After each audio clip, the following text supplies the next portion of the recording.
Nous avons à votre disposition des casques pour la traduction du film et de la discussion aussi. Ce sont les anglophones qui parlent aujourd'hui, so bear with us.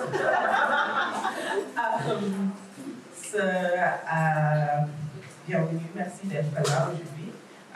Raw Material Company est un centre pour l'art, le savoir, de la société basé à Dakar.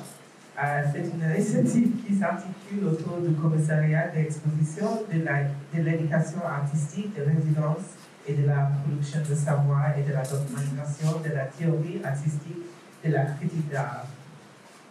Alors que nous contrôlons cette 11e session de l'Académie Sense of Place, Displacement, Replacement, Non-Placement, sous la merveilleuse direction de Felisa.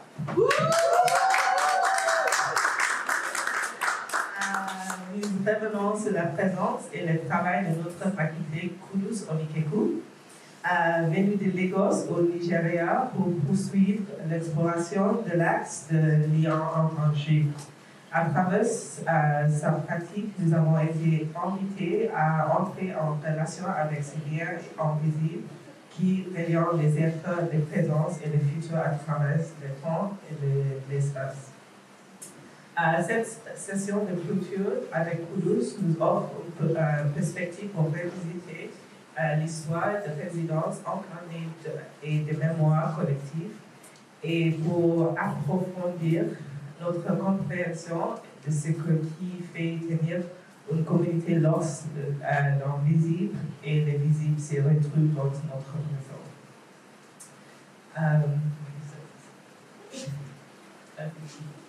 La 11e session de la Académie s'entre dans les réflexions vers l'évaluation et sous la direction du professeur Felisa. Nos facultés qui nous ont accompagnés durant cette session sont les professeurs Randle Centre, Kofi Abodjini, Samia Henry, Dr. Sonia Bras-Borges, Dr. Mimi Loko et Ali Beta et les collectifs Kenu Laboratoire des Nigériens. 10 personnes sont venues de partout dans le monde, pleines d'ambition et d'audace et de résonance qui sont nos frères. Abdulrahman Haja, Aisha Bibima, Amadi, Foga, Cornelius Refer, Porter Moto, Lauren Lewis, Yunus Ben Suleiman, Zas Lululi, Masoka, Catherine Annabelle Lee, et comme observatrice, nous avons parmi nous durant ces 30 semaines Eugénie Cha. Toutes ces belles énergies se retrouvent à refléter les faits et les joies de pratique sous la magnifique direction de Félix.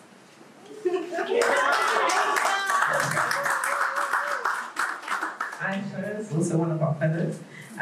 TERRAPOLIS, entre errance et arrivée, un symposium sur la processus, la pratique et la guérison planétaire. Cette rencontre ouvre un seuil vers le territoire en évolution de sa pratique, un espace pour réfléchir à ce qui continue d'émerger. Au cours des 4 dernières années, il a été moins activé par la création ou d'œuvres et davantage porté par la construction des systèmes des écosystèmes et des vecteurs de création, de la chorégraphie à la fabrique du studio au logiciel et de la performance au processus. Ce moment aujourd'hui est un espace pour penser à vous, pour partager comment la chorégraphie devient une méthodologie. Comment enseigner, voyager, rêver, coder et se rassembler peuvent faire partie d'une seule et même pratique artistique continue. Non pas l'art comme objet ou comme résultat, mais l'art comme mouvement, l'art comme relation, l'art comme invitation à l'incertitude que toute arrivée porte en elle, l'art comme boussole dans les mains des souffles, la farceur. Qudus Onikeku est le fondateur et le directeur artistique du Randle Centre, un artiste de renommée mondiale, un chercheur, un innovateur et un ingénieur de l'impact social, qui utilisait l'art de manière subliminale obtenir des résultats qui ne relèveront pas de là, au cours de cette décennie, il s'est imposé comme un artiste international de jour, travaillant avec différents médias, performance, installation, conservation et organisation communautaire. Merci, Qudus.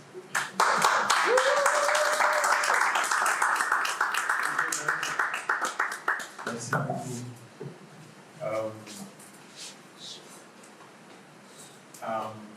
Salam. Aujourd'hui, je vais maintenant je vais parler un peu français pour introduire tout ça. Et après, j'espère que vous êtes prêts. Ça va être en anglais. Je suis trop content d'être là avec vous, de partager mes rêves et partager aussi comment mon travail depuis quelques temps à devenir. Ok, c'est le moment de switcher.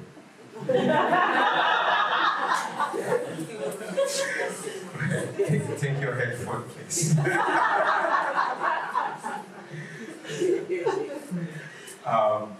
Because it's always more fluid when I speak English.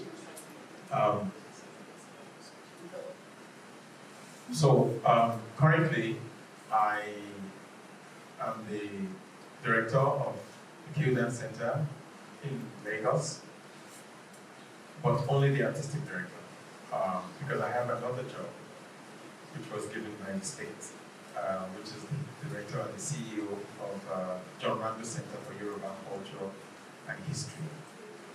And so for me, my daily experience is actually shared between those two spaces.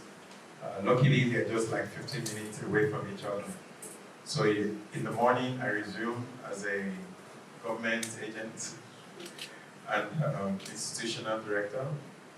Then by 2 p.m., I go off all my clothes and get on the floor with the dancers. And for me, in the midst of all of that, we're organizing Afropolis, which is something that we do annually. We organize in different spaces. In the midst of that, I'm working on Atunda, which is a dance and AI project where we're collecting a big number of dance moves to be able to train a large model of Africanist called Afrogenic dances. In the midst of that, I'm also creating a work currently. In the midst of that, we also have a school that we also run in Lagos. So one of the reasons why I'm mentioning all of these different things is, for me, all the things I do is still part of my art making or art practice process. It's part of a larger practice that I'm interested in. Because I think very quickly I was aware that the work of an artist, I'm not talking about any other artist, I'm talking about myself. The work of an artist is not enough in just making stuff and selling and going on tour and performing and going back home. I just felt like there was more I could do with my time and my talent and my understanding than just creating dance shows. So I started putting my energy into all sorts of spaces that opens the door for me. The video I want to show today is something, of course, what I'm doing, the beginning is not the beginning. Something that happened before the beginning of what you're going to see. And then the end, you will see that there is almost no end, because the end is still in the future. So what am I saying about that is that sometimes in 2020, we started something called Afropolis, which is more about organizing a community of African diaspora creative on the African continent to gather. And to gather almost not really without any objective or any goal in mind. Just the possibility of gathering was already a political action, because we know what it means to gather with Africans and the Caribbean and the diaspora, especially on the continent. So we started this kind of practice. I don't want to say too much because some of the video, you're still going to hear me talk a lot in the video. So I would just say, let's watch it. It's about 50 minutes long. Then immediately after that, we can then go directly into the conversation. Thank you very much. I'm ready. So it's like Afropolis is here come to do a certain kind of jam. It's a jam section with other creators.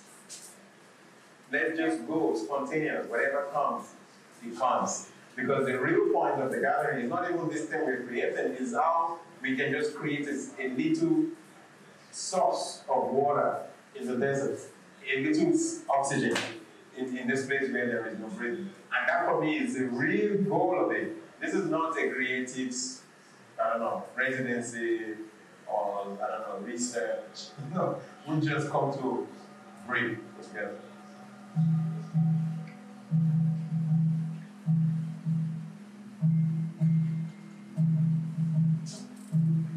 They're recording all the time what's happening in the space. And so, the same point of view.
exactly what we're doing as an essay. We're writing an essay.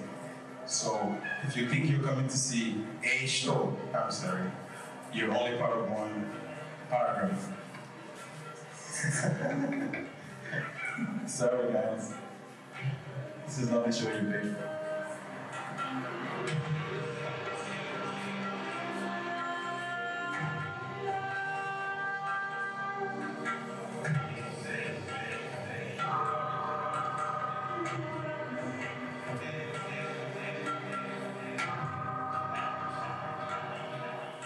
I want us to seize this opportunity to have a conversation, for real.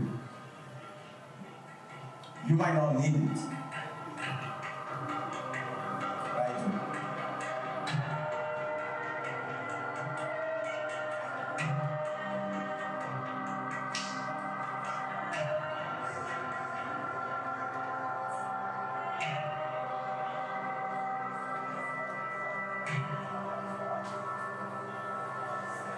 This microphone is for you guys. This one is for anybody who has anything to say, who has any song to say, who has any problem to read, who has any dispute to make, who has any complaint to make.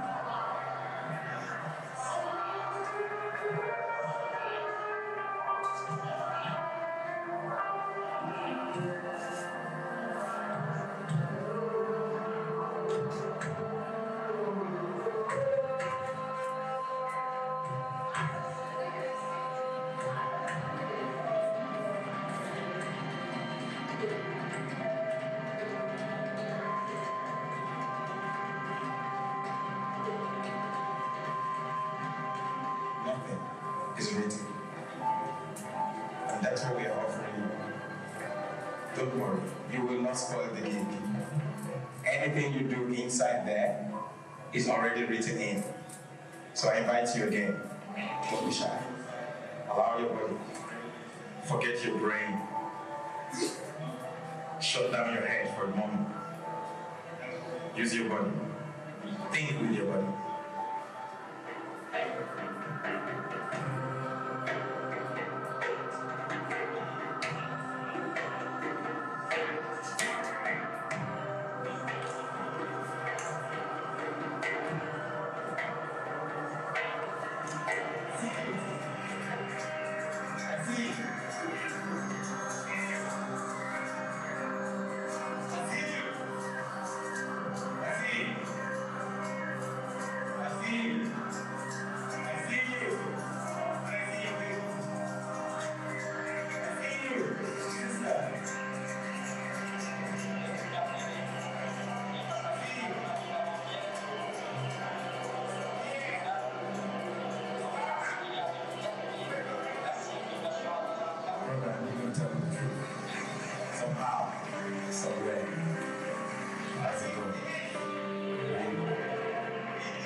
Onikeku.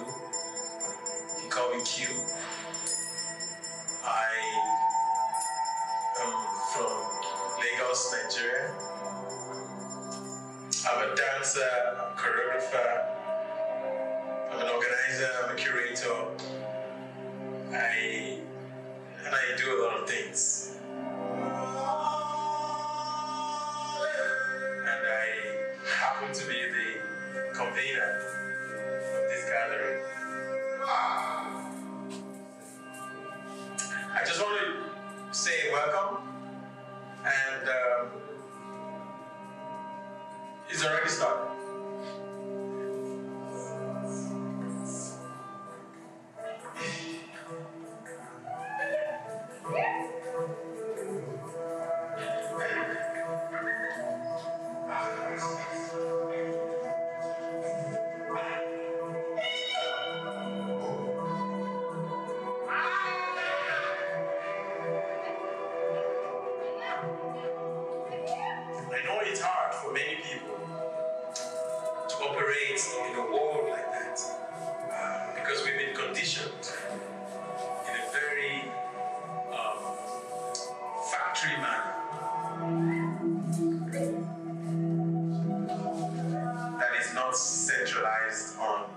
a particular figure. I'm not the center of this circle. Let's be clear.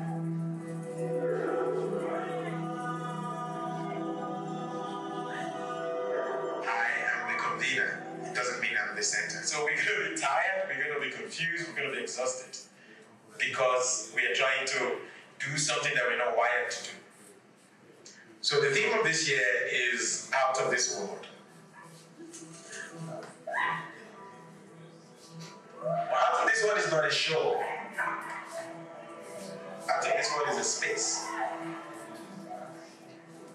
It's a gathering space more than a performative space.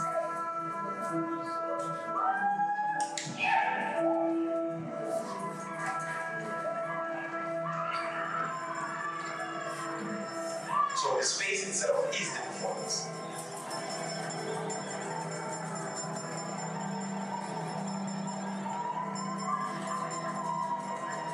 So now let's go randomly and let's say 1, 2, 3, 4, 5. 1, 2, 3, 4, 5. So you know which group you're in, right?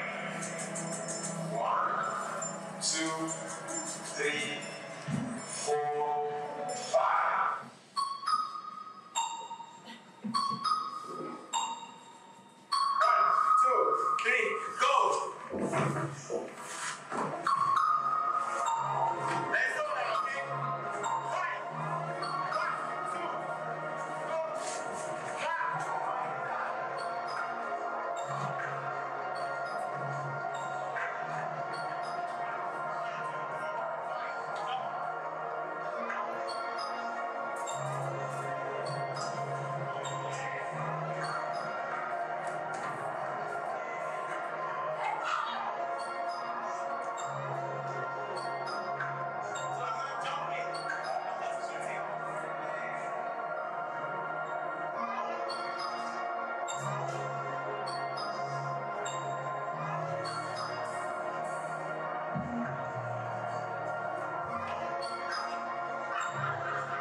Day 2 of Afropolis. So the idea of what we're doing right now is Mr. Qudus has paired us into different groups and working with different elements. So for each group to conceptualize and to work on their elements.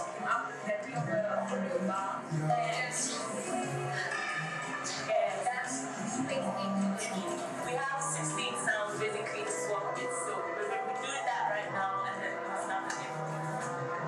Yeah. The battery is still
difference between invisible and absence.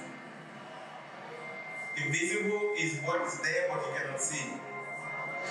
Absence is what is not here.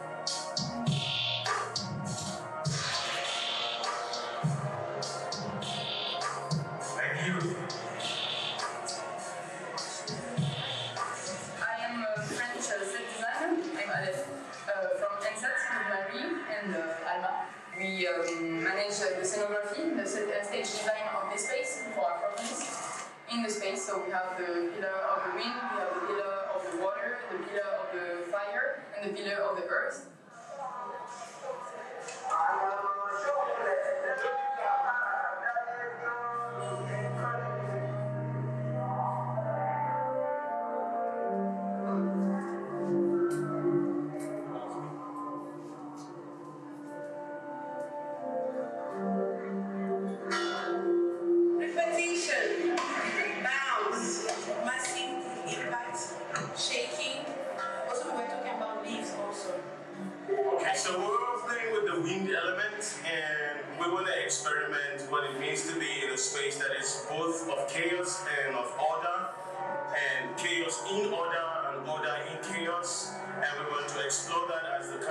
Of the wind, you never know where it's coming from, never know where it's going, but it's there, it's present, it's active in the time that it is active for. So we're imagining a lot of bodies playing with bodies, with the pipes. We're going to use materials like sticks. We want to create a flow in different categories of flow. So the wind can be a tornado, it can be a smooth breeze, it can be a wave.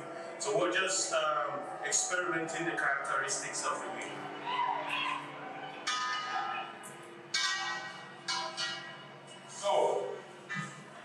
So earth people, they can walk at the same time as this day. That's what we're doing good work and make the right choices. So this is the earth element, and we are trying to create a concept around everything that comes with the earth, what the power that it carries, its ability to retain secrets, its ability to give water, its ability to bury, its ability to give life. You know, when you plant a seed and it becomes a big tree and has fruit, and all of that is in the roots.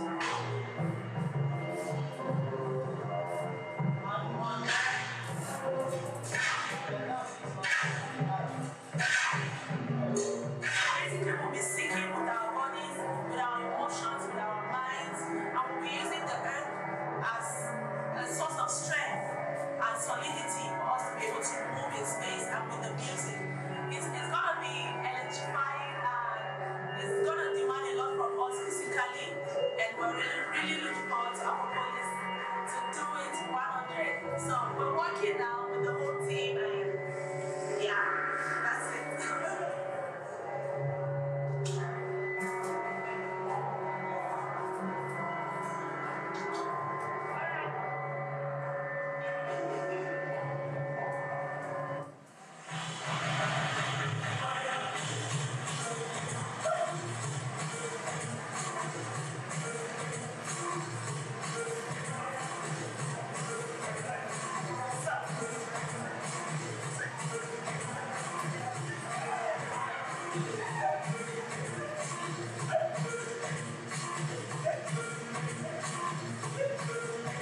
shake with any ideas that comes to our mind. We have different qualities of water or movement.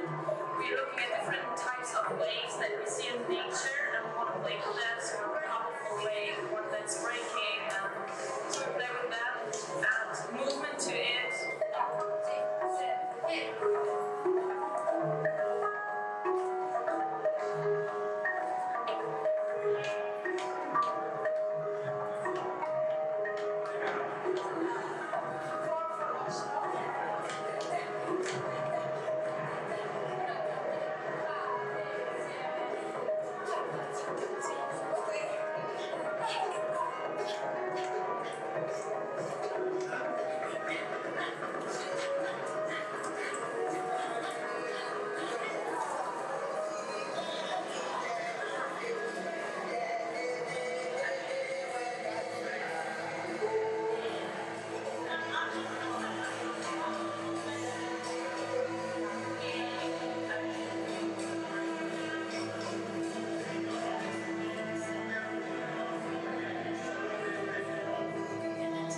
Select them, and then also to just have some volunteers to work with me in the green screen over here to play the games. All right, I'm recording.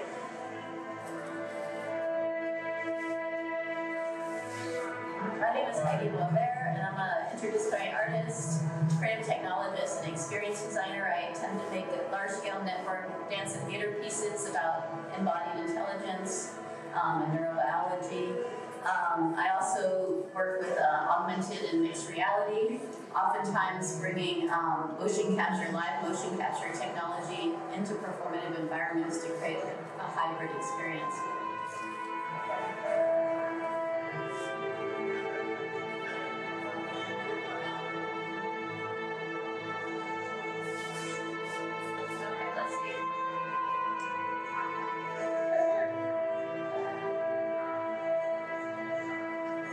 Qudus invited me here to kind of inject some of the emerging technology into the space and the various activation areas, and to support some of the ideas that are emerging from the other artists in the space, so we kind of intertwine our knowledge bases. Yeah, so now we're doing a live stream capture into the game engine called Unity. And so Hachi's movements are controlling this 3D avatar inside the game engine. Our civilization is mostly directionalized by the brain. And so we have given our technological vision to a bunch of geeks that are just sitting down, brainy people, just coding things. And I feel like it's about time that the people who are much more into their body and who are spiritual to start also coming into that conversation, because if we don't, those people are designing the future for us. What is AI, for example? What is the future of machine? What is the future of science? What is the future of performance? For me, all of this conversation, it might sound like a very futuristic idea, but it is something that is coming to define our own role in the future if we don't be part of it right now.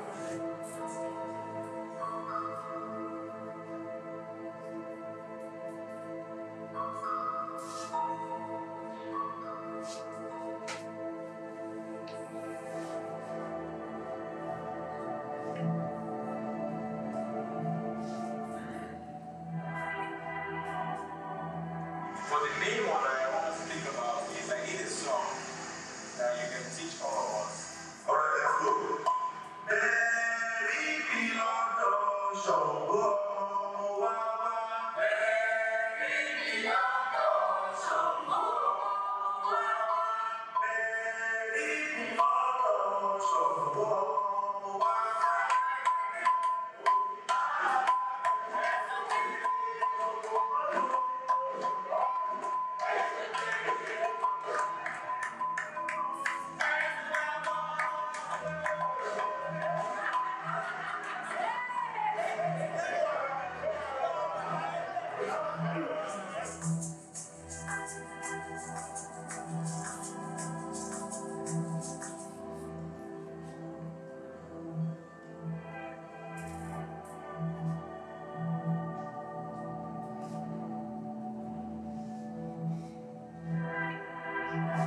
motif is clear, the first motif, everybody spread out, use the material.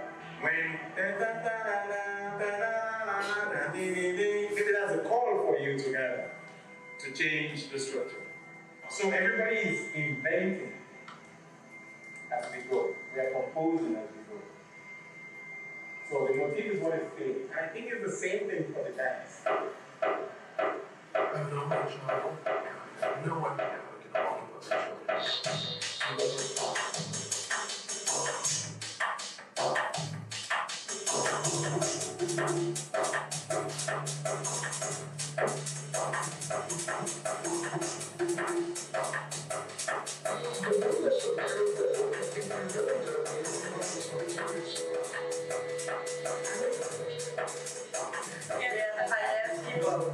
So most of the steps that you saw are traditional steps from Nigeria. We do it in a circle around the fire. We start with present the fire. The fire is placed to warm it up. So do steps like made to dance with a lot of energy. Yeah. And we all like bring the energy together. The energy is from inside, so it's from here, then it's from the feet, and then it goes up through the body, and then through the screaming, and it also like manifested like through the voice. Yeah, that's why we scream and we hype each other.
So the totem is coming from the Yorùbá cosmology. The 16 basic deities, call them the Orisha. And each of the Orisha has their own distinct colors. And they represent distinct elements. It is the Yorùbá ways of connecting to Olódùmarè, which we call God. And he also has the Orishas, which are the Ṣàngó, Ọ̀rúnmìlà, Ọbàtálá, Ògún, Ọya, and the rest. Which are the 16 major Orisha. My name is Ifeanyi Omide Popola. I'm a traditionalist and a devout priest, and I'm also a musician, and I write also, and also teach. I think the delivery is of course. La traduction est disponible. Ok, si c'est disponible, je vais So, I mean, what I just wanted to show, so what I wanted to, there's a part that is still coming that I think is also important. Because for me, everything, like I said initially, everything I'm doing, even though it might look like something else, but for me, it's just an art process. It might look like I'm organizing. It might look like I'm getting into tech, trying to code and create software. It might look like what else am I doing? Anyways, everything I'm doing for me is part of a long process. And for me, it enters directly into the whole idea of displacement, replacement, and non-placement. In the sense that I used to live in France, I studied in France. And in 2014, I decided to move back to Nigeria. And one of the reasons that I decided to move back was because, so my company was in France we call it compagnie conventionnée, les subventions de l'État et de la ville de Paris. So I had 3 years funding, and the problem with that funding is that it obliges you to do work every year, to have to produce.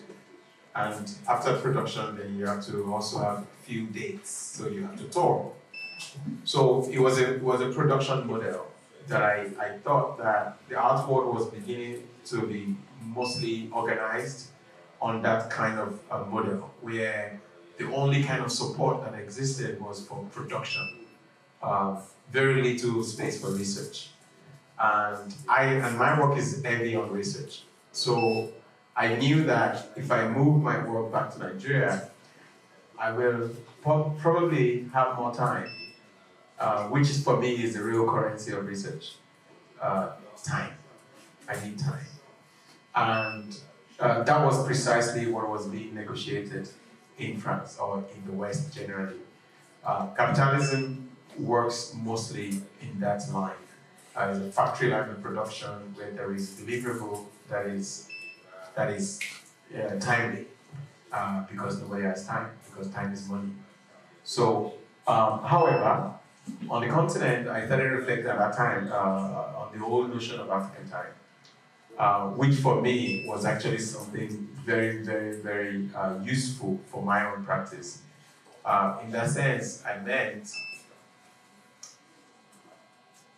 time is something that can literally be exchanged as currency, literally, on the continent. I'll give an example.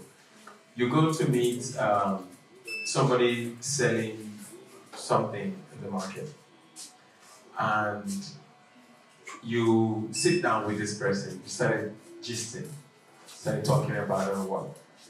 Then somebody comes to buy stuff, then you attend to that person, and come back to you and continue the conversation, and you're still there. And you're there, of course, before you sat down, you've asked the person, how much is this thing? They say it's 2,000, say that. They're like, it's too expensive money. Give me 100. They say, no, it's too much, okay. Then we forget about the thing, and we start talking about something else. And it happened to me about twice. You know, I remember in Kenya, it happened to me. Then I started having conversation with this guy, like we started talking about Nigerian film, about Chukuma, Chukure, all the comedians in Nollywood and stuff. Then we'll come back to negotiation again. I'll come back down, we'll say no. I say okay. Then, and I say, you know what, I actually don't have money, I just came here for a performance. Then, by the time I was leaving, maybe almost 2 hours later, he was obliged to give me the thing for free. And it happened to me in Martinique, the same thing, the same kind of experience. And I'm saying, and then I realized that, okay, because I spent a lot of time with this guy, it's almost as if I have exchanged my time for the product that he gave me. So I started reflecting around that, how I can use the same logic to work with kids in Nigeria. Because even though we say that young people in Nigeria are poor, but they're very rich in time. So they have a lot of time and they have a lot of space to be able to do whatever you want them to do, really, because they're not doing anything with that time. They consider that they're not doing anything with it. So I started thinking of how can we create an exchange around that. I bring you knowledge, I bring you, information, I bring you access to my own time. And then in exchange, you give me your own time as well. Then together, we'll produce something of value. And then we can now start, exploiting that thing that we've produced. But at least the production time has been removed, which means I who want to go a bit more into research, I can actually be doing my research with people who are also willing to learn. And then it's a two-way game. So for me, I started realizing that that was a possibility. Then rassemblement, like organizing people to come together, was something that I was also seeing that was possible. Then eventually, when we organized this gathering, we've been doing this since 2017. And what I find really exciting about it is that there is a whole lot of things we are actually generating and producing in those spaces, because we do not usually have any goal, any deliverable. And the irony of it is that there is a whole lot that we deliver eventually, a whole lot more than we could ever think of if we had thought about it before. People come without anything, without any work, without just gather. And as you can see, I make sure that the space is vibrant enough. There's a DJ, there's a visual artist, there's a poet, there's a dancer, there's a musician, there are musicians, there's technologies, there's all sort of stuff. But nothing is really programmed before everybody arrives. It's during that process that the things start to solidify. And specifically about the Lyon, why I'm showing the Lyon specifically is because I think it was in Lyon that the concept started really solidifying in my head that actually we can create the space ahead of the audience. So the student from NSAT in Lyon, they came to Lagos, and we used Lagos, the landscape of Lagos, and of course the Yorùbá cosmology as a way to think of design. How do we mix the urbanity of Lagos with Yorùbá cosmology to think of a scenic design in an art space that once we finish designing it, then I will invite different kind of artists to come, literally to disrupt it. If they want to pull down your stuff that you designed, they have the right to do it. Because I also realized that one of the problems with art spaces is that they are not immutable, they're not changeable. Once we arrive, that's all you got, and you can't start putting things on the wall, you can't start putting things down. Maybe in the visual art space is a bit different, but in the performing art space, you cannot say you want to get the Ladina and you want to start putting graffiti on the wall, they're going to kill you. So I said, okay, how can we affect if we cannot affect space, literally? How can we affect anything if we cannot affect the space within which we actually perform? So these are the questions that I've been thinking for so many times. So when I have the opportunity to organize things like this, I just throw all my fantasy inside of it, like all the things I cannot do before, now we can do it. Let's see what happens if we can do all of those things. Then at the end, as you can see, it's so big stuff, we cannot reproduce it anywhere else. So it happens in Lyon, and it happens in Lyon, and that's it. And it's a lot of money, for sure, because we invited over 50 people from all over the world. So, and it happens at that very moment, and then on the final weekend, we live stream it on our platform for everybody all over the world to be able to see the outcome of it. But for me, the outcome is not the real work. The work is, this is why in this video, for example, I never show the outcome, because the outcome is not as important as the process itself. I don't know, if there's anything, I mean, until now, in case the video never comes back, if there's any question.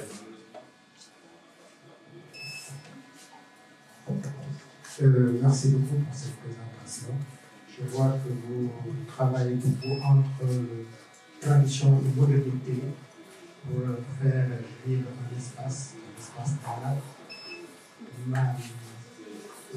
J'ai une question, une petite question. On danse parfois avec la musique, pour se dire d'accord. Mais on danse aussi avec des rythmes. Et quels sont les esprits qui nous influencent beaucoup? C'est que je sais que le Nigeria, il y a beaucoup d'ethnies, il y a beaucoup de cultures, diversifiées en Afrique. C'est quoi? Je pas entendu. Je veux dire, dans la danse culturelle contemporaine, quels sont les esprits que vous utilisez, que vous incarnez, vu que peut-être au Nigeria, c'est un vaste pays qui a beaucoup de cultures diversifiées. Et qu'est-ce qui vous inspire le plus dans cette danse où parfois vous êtes un peu en transe? C'est juste ça ma petite question. Si j'ai bien compris la question, c'est quel esprit Are we activating? Are we taking inspiration from? It's funny because the part that this video was just going to get to that part where, so the guy that was singing, that was singing for the people, is actually a Babalawo, is a priest, and then there is a multimedia artist that we brought that made a redesign of Ifa divination system of the Yoruba people, but in graphic forms, and he was talking about. So what he wanted to do, the spirit of improvisation and the spirit of creativity is in the spirit of the light. Exactly. So for me, I think the whole thing about spirit is such a, for our own understanding, it's such a thing that you don't just joke with. I try not to play with that in profane spaces, because my work actually show in profane spaces, not spiritual spaces. So my practice is inspired by, not representing spirituality. It's inspired by spirituality, and the real purpose of that is to understand the spiritual archive as a form of epistemology in itself, a way of learning, a way of generating knowledge. And for me, because my primary tool is the body, so I study the body a lot. Now, whether the body is being incarnated by a spirit, or by ayahuasca, or by too much alcohol, it's the body I'm focusing on. I'm not focusing on the thing that led you today. So my interest as a choreographer is to be able to understand the workings of the body. So of course I know that certain things might lead you to a certain space, but I'm not an ethnographer and I'm not a theologist. I am a choreographer. So I focus, I keep my attention on the body. So personally, I try not to go too lost, if I can use that word. Because once I don't keep control, then I cannot study what's going on. So sometimes I know the limits of trance, but I try not to cross. You just stay at the door, close enough to hear what's happening inside, but you're still very connected to the corridor. You can take your exit at any time. So, and of course, I know how to do that because I've practiced for over almost 3 decades. Practicing movement with my own body and understanding all the possible spaces that I can enter and exit from easily. I want to know how does your in terms of reason, like how does your dance, the type of dance that you do, how does it differ from Afro dance, like Afrobeat dance, like popular Nigerian? Yeah, absolutely. The type of dance I do, I mean, it's been almost over 20 years and I still don't have an intro. And I refuse to name it actually. Whether you call it Afrobeat or hip hop or crump or any other type of dance that you name, they're still operating at the base of capitalism and the capitalist way of identifying, naming, commodifying, and selling. So that's why Red Bull can come easily and say, dance your style. Because they can never tell me to dance my style. It's not something you can capture, and I refuse capture.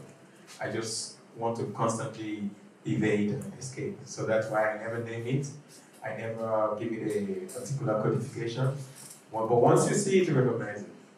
That's it. Thank you for this. I was wondering about the nature of improvisation with so many bodies, so many thoughts, so many energies. And I think when you have a lot of artists, it can be difficult to sort of go between the group and the person, or your direction versus what the group wants.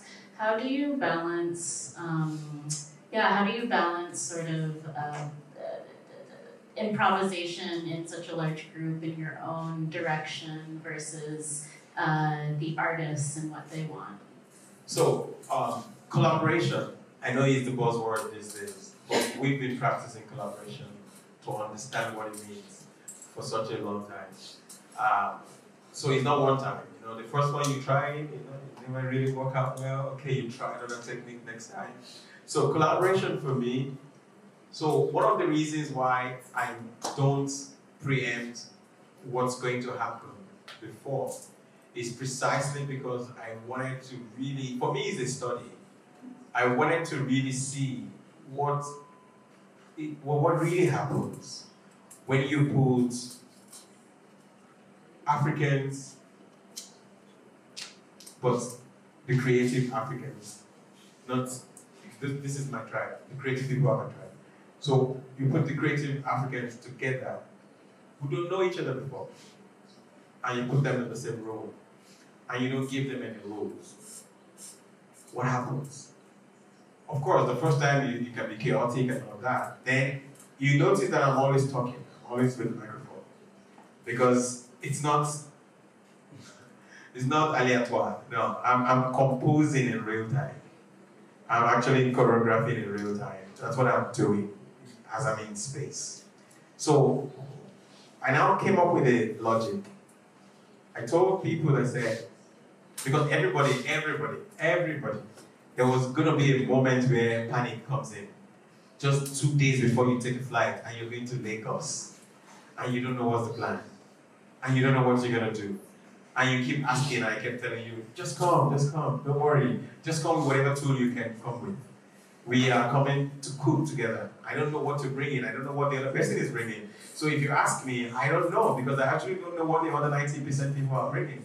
So when everybody arrived, then, so I now came up with a very interesting quote that said, collaboration is the idea that doesn't exist until everybody is in the room.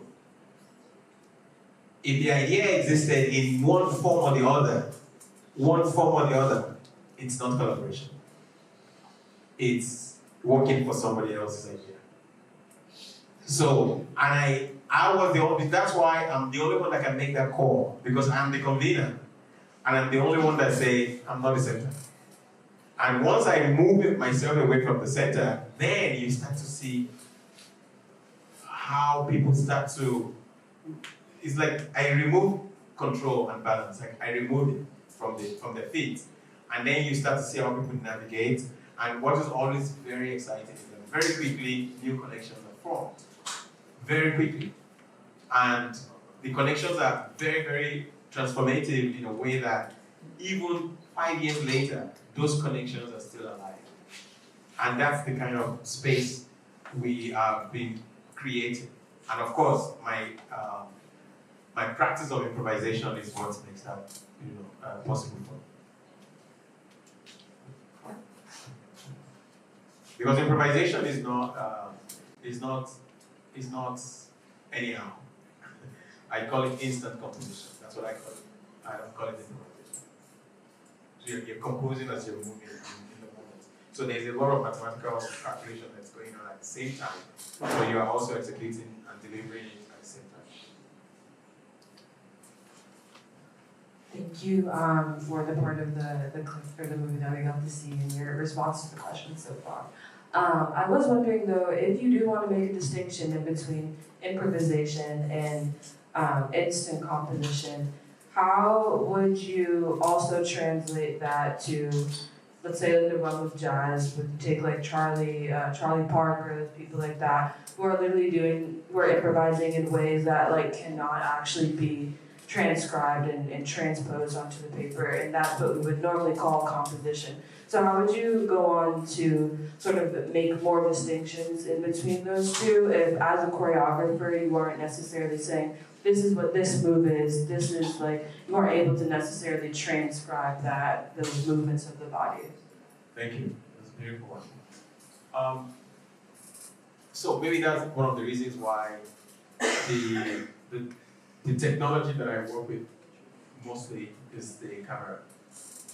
That is the The moment you do anything, so far you can record it, you can transcribe it afterwards. And the transcription for me is not only about text. It can also be video, you know. And that's why the video group, the people that come to film our practices, they themselves, they're video artists. They're not just cameramen. So that like that, they themselves, they have their own sensibility and interpretation of what is being done or what is being said and how they are documenting it is part of the process itself. So we don't, the reason why I insist on calling it instant composition is because there is a lot of knowledge that is required before we do what we do. There's a lot of understanding, there's a lot of knowledge, there's a lot of practice that is required before. So when we say composition, it's like saying instant storytelling. For us, a story is not something that has a beginning, middle, and end. Or maybe it does. Maybe if I just do this, the beginning was when I moved the hand, and that's the middle, and that's the end of it. So how do we then accumulate cycles upon cycles of stories that is superposing each other? And that, for me, is a form of writing in itself. It might not, I'm sure there's a part in the video where I said, that's where dance started for me, where I started the dance, I know. But where the dance is going to lead me, I never know.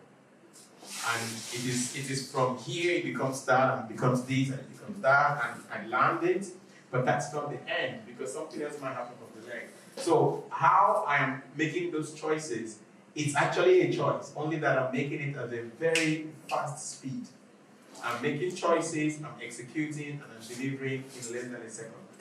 And that, for me, is what I know dancers to be actually be doing. I just don't know if anybody have been able to really capture it intellectually. To see the power and the magic in improvisers mostly, who are able to occupy the present fully, and make the present visible. And that, for me, is what the composition is about. It's not something you can literally know ahead or even know what you just did now. Because the moment you did that, it's already past. The moment you hear that sound, it's past. And I don't know when I'm going to do it. And that, for me, is the play that we're playing. So when dancers say 1, 2, 3, 4, 5, 6, 7, and 8, they're talking about time. And they're occupying that 1 to 8 with actual move, and that is changing constantly. So the present is our space, is where we occupy. But it's not a present that is fleeting or that is going to the past. It's how do you continue to be in the present consistently? Not the 2, by the time you get to 2, 1 is already past. So that, for me, is the way at which we open up our bodies and to be completely alive in the present.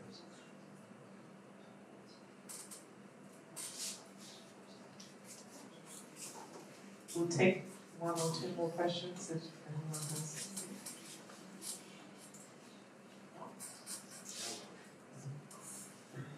En fait, j'ai une question pour toi. Est-ce que la métaphore que tu proposes, donc celle de la composition instantanée, de la créativité qui est accumulée dans l'instant présent, est-ce que c'est une métaphore que tu proposerais pour la vie politique et sociale sur le continent?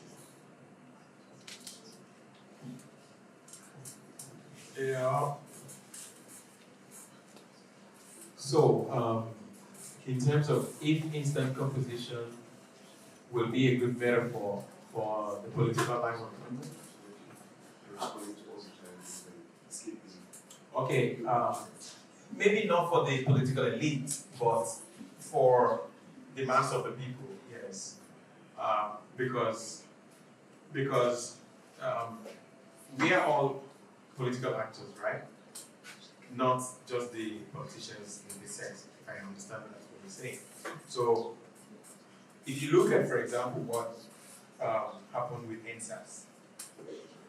NSAS was the movement in Lagos in the year 2020, I think, 2022.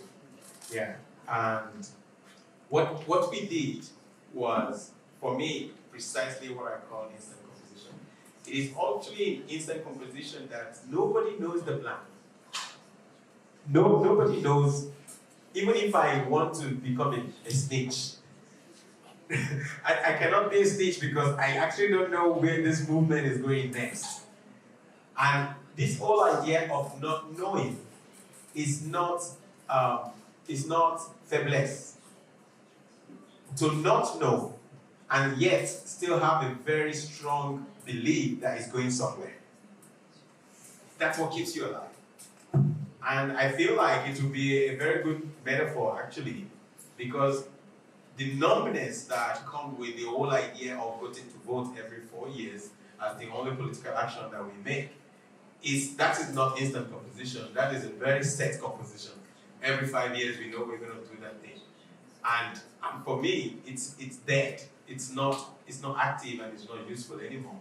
Because by the time you make that action of voting, then you go sleep. Then the guy who is going to run your country is not sleeping. Who is going to run it down, I mean. He's not sleeping, he's working, and he's making decisions on your behalf. So if we also have that ability to understand that we will never know the end of this thing because we can only know the beginning.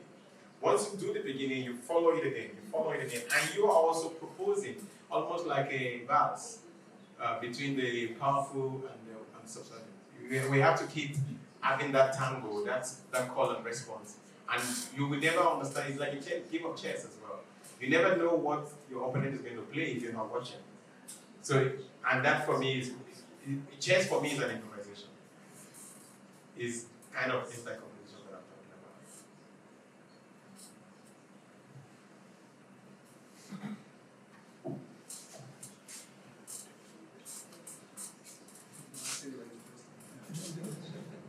Thank you so much, Qudus.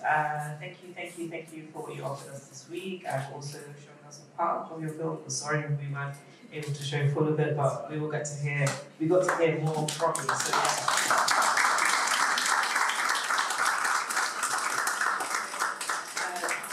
this week, the fellows started at Qudus. We had a public program with Qudus at Qudus Lab, but I wanted to say thank you to them here as well. Alibeta, Ibaku, Celeste, Nabi, Atunda,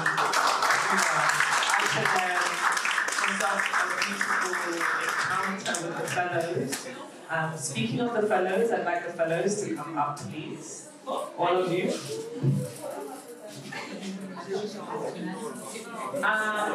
I wanted to say thank you to our amazing fellows. Abdurrahman is missing Janie, but thank you for your beautiful energy. Thank you for all that you've offered. These are beautiful minds that have brought so much energy to the house, and we're really grateful for their presence. And I wanted to express on behalf of Raw, thank you publicly in front of everyone. So.